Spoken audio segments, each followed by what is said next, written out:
So we've already established that there's a massive amount of capital riding on the outcome of this intervention, um, and that a meaningful portion of the old offshore dollar system is exposed to the yen carry trade. So if you're short the yen in size here, built up over multiple decades, any sustained strengthening creates a serious problem, um, because the covering your short itself would require you to become a yen buyer. So um, the 40-year intervention chart with the one-way support of the U.S. on the 2-week side, buying low, everybody participates when it's time to sell high. In my read, that's your as close as we're going to get to a smoking gun filter on whose balance sheets are actually systematically exposed. Um, so now, if you take that discussion, like the tactics have moved into the public forum, um, and that's where like you're starting to see the financial media campaign and talking heads turn against this use of Besant's Treasury facility and Fed policy tools for this purpose. So treat the volume and tone of what you're hearing from those pushing back as your signal or as information. All right. Like I said, who screams loudest is probably telling you which capital base is most overextended and most threatened by if this intervention would be successful. Um, so you started to see this week. This is like the highbrow level of discussion.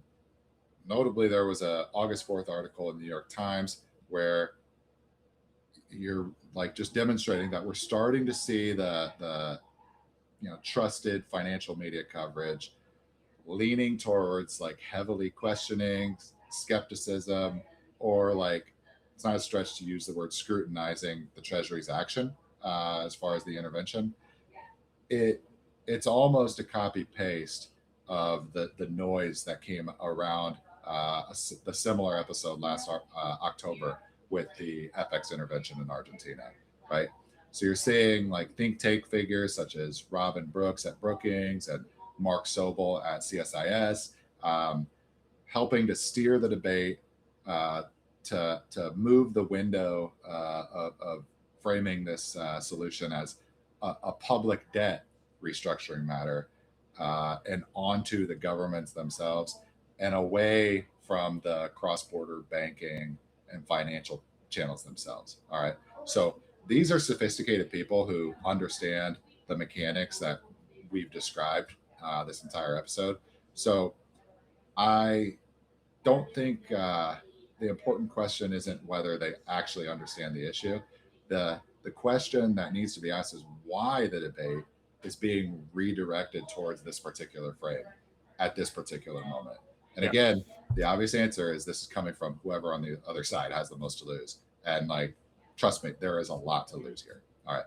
So now we get in. I want to talk about Cameron, slide 10.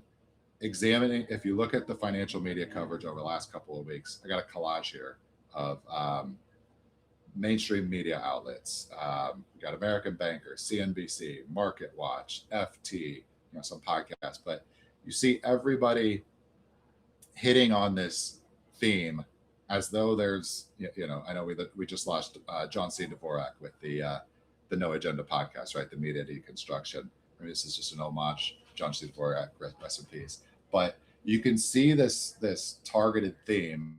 Everybody is hitting on Warsh's credibility, and this predates the actual intervention exercise on July 31st, right? The July 31st, 31st. That came at the month end close. What we really see here is like a sequence of just chatter. Starting, you start to see these on July 29th, and they just keep going this week. But they're moving towards this effort to question or call into question Kevin Warsh's credibility with markets, with whatever, right? Um, so the way I'm thinking about this, right? Order of events. Last couple of weeks of July, into the Fed meeting, Warsh's credibility already in question, blah, blah, blah. This week, or then July, or sorry, yeah, what day? July 30, 31. Also, Fed meeting July 29th, important marker.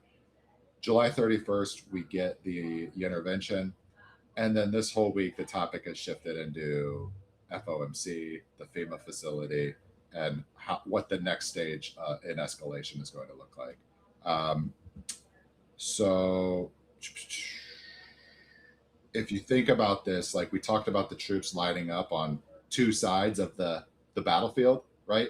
The other side didn't line up any troops. What they actually did is like they showed they moved their actions or front ran the actions in the like public perception space with like an influence campaign.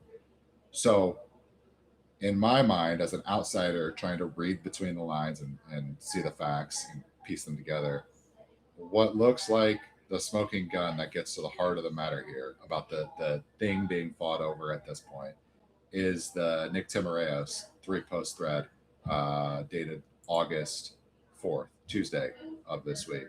So I'll skip the first two, bury the lead. But what you're looking at here, like we've talked about, the FEMA facility is the next $60 billion of troops on the field. That is becoming the center point, the next important fight to be held, right? As Nick Timiraos' tweet gets at here, this FEMA repo facility operates under the direction of a subcommittee, the Foreign Currency Subcommittee, or FCS, which seats beneath the FOMC, right? The Federal Reserve Open Market Committee. This is what everybody tunes in 8 times a year to watch the Fed chair give his discussion on what's going to happen with interest rate policy. So this 3-person FCF subcommittee is composed of Kevin Warsh, John Williams, and Philip Jefferson. And so, like I said, the immediate question is whether Japan should be allowed to use this FEMA repo facility for this specific purpose to support a yen that's deemed too weak.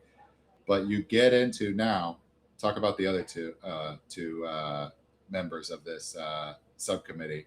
John Williams, designer, architect, spearheaded the SOFR initiative. He obviously lines up with one camp of capital faction. He's not he's the opposite of an offshore dollar maximalist. Philip Jefferson is a Biden appointee. We don't know which way he's going to vote on this, but there's a chance he could vote with a Warsh and John Williams majority, just reading the political winds, the financial winds accurately. So it really comes down, if you think about it, the pressure campaign to question Kevin Warsh's credibility, right? It is really starting to look like it's getting into the heart of the matter, the most important thing. A 2-to-1 majority carries this subcommittee and takes that decision into what the Bank of Japan and what the Ministry of Finance could do to ultimately support the weak yen. So that is why you're seeing this discussion, in my opinion, move into the public space with this whole campaign to question or attack Kevin Warsh's credibility. So in my read, this whole Nick Timiraos thread, it's not just describing an obscure governance issue. He goes one step beyond that, just giving you the facts. When he makes this statement, the last line, in practice, that subcommittee has always made decisions with the support of the broader FOMC. What we're actually talking about here, if you keep taking this to its logical conclusion, at the more aggressive end, the argument gestures towards moving authority away from this 3-person foreign currency subcommittee, where the decision-making authority is actually vested under its governance structure and the rule of law, and into its senior 7 of 12 FOMC board structure from which that FCS subcommittee is formed. So we should all be clear about the irony here. Only a few months ago, during the Warsh confirmation process, the financial establishment, political establishment, all of the above, focused on the central bank independence concept as a sacred norm that must never be threatened, right? And so now you're seeing the public campaign really, to my eye, lining up. You know, if you read between the lines, see the market for what it is. Um, we're pressing directly up against the line of what would be outside interference in a decision assigned to central bank officials, specifically by letter of the law, three central bank officials. All right. So the real fight is not some abstract procedural debate. It is over whether Japan gets access to the secured dollar liquidity that's required to defend the yen without dumping treasuries into the market. But it's really way bigger than that. Like the wealth tied up in the Nikkei bubble with that 1990 collapse that, you know, got washed away. Um, there are a lot of people whose wealth is derived from capital tied up in this offshore dollar complex that we've talked about, um, and that's like part of the capital base or the funding base is tied up in this yen carry trade.